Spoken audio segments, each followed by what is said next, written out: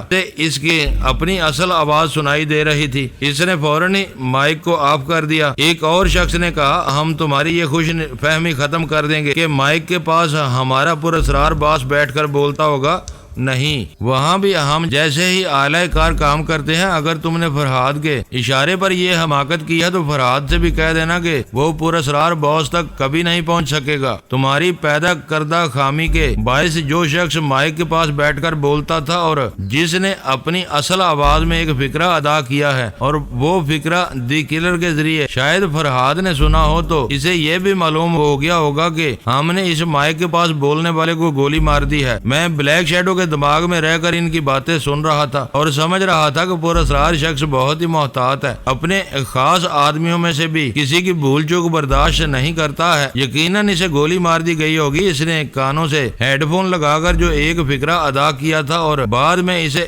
غلطی کا احساس ہوا تھا تو وہ فقرہ شیبہ نے دی کلر کے دماغ میں رہ کر ضرور سنا ہوگا، لیکن ابھی شیبہ کے پاس جانے کا وقت نہیں تھا۔ میں نے بلیک شیڈو سے وعدہ کیا تھا کہ وہ میرے کام آئے گا تو میں اس کے کام آؤں گا اور اسے وہاں سے فرار ہونے کا موقع دوں گا۔ اب اس کی جان پر بنی ہوئی تھی، ایسے میں اسے چھوڑ کر نہیں جا سکتا تھا۔ اس وقت بلیک شیڈو اپنے طور پر صفائی پیش کرتے ہوئے کہہ رہا تھا دوستو، خواہ مخواہ مجھ پر شبہ نہ کرو، مجھے یہاں عیش و آرام سے رکھا گیا ہے، کسی بات کی تکلیف نہیں ہے۔ میں بھلا باس سے غداری کیوں کروں گا؟ اور میں یقین دلاتا ہوں فرحاد سے میرا کوئی رابطہ نہیں ہے۔ ایک شخص نے پھر اس کے منہ پر الٹا ہاتھ رسید کیا، پھر کہا ہم تمہیں بھی پہلی فرصت میں گولی مار دیتے لیکن انتظار کر رہے ہیں۔ تم فرحاد کے کام آتے رہے ہو، وہ بھی تمہارے کام آئے گا، ہم تمہیں مہلت دے رہے ہیں، پکارو اسے پکارو۔ مرتے وقت یہ حسرت نہ رہے کہ ہم نے تمہیں فرحاد سے مدد طلب کرنے کا موقع نہیں دیا تھا۔ مجھے یقین ہو گیا کہ وہ لوگ بلیک شیڈو کو گولی مار دیں گے۔ اگر ایسا ہو جائے گا تو مجھے بے حد افسوس ہوگا، وہ میرے کام آیا تھا،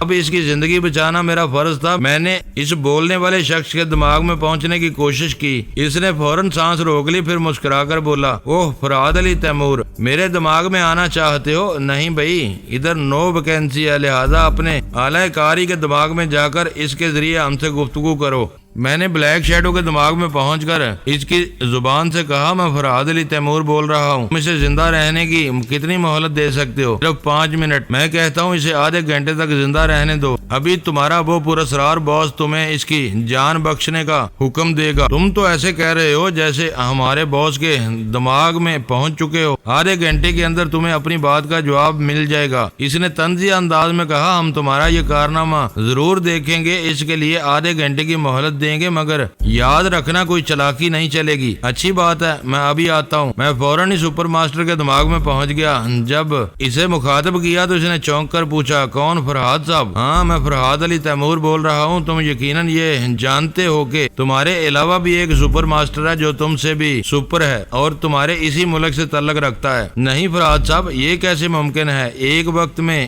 ایک ہی سپر ماسٹر ہوتا ہے۔ ہاں، دوسری تنظیموں کو دھوکہ دینے کے لیے تم ایک ہی کی طرح سپر ماسٹر بنے ہوئے ہو، ورنہ اصل میں کوئی اور ہے اور اپنے آپ کو پر اسرار شخص کہتا ہے۔ کیا آپ اس سلسلے میں ثبوت پیش کر سکتے ہیں؟ ثبوت ضروری نہیں ہوتا، ہاں ٹھوس دلائل دے سکتا ہوں۔ میں تو کیا، دوسری خطرناک تنظیموں کے سربراہ بھی اب یقین سے کہنے لگے ہیں کہ وہ پر اسرار شخص اصل سپر ماسٹر ہے۔ وہ بڑی کامیابی سے اب تک پر اسرار بنا رہا، لیکن انسان ہے، کہیں تو غلطی ضرور کرے گا۔ تو اس نے غلطی کی۔ سب سے پہلے غلطی یہ کی کہ اس نے رسونتی، سونیا اور آلہ بی بی کو اغوا کرانے کے بعد الاسکا پہنچا دیا۔ اس کے بعد رسونتی کو ہارر بے پہنچایا، یعنی میرے تینوں ساتھیوں عورتوں کو اسی ملک کے شمال سے جنوب تک خواہ مخواہ گردش میں رکھا۔ سپر ماسٹر نے کہا، یہ تو کوئی دلیل نہ ہوئی۔ ٹھوس دلائل یہ ہیں کہ جب تک رسونتی میں کاکس کے ساتھ ہارر بے سے برازیل تک سفر کرتی رہی، وہاں اس کی نگرانی کے لیے صرف سادہ لباس والے ہی سفر نہیں کر رہے تھے، بلکہ بعض جگہ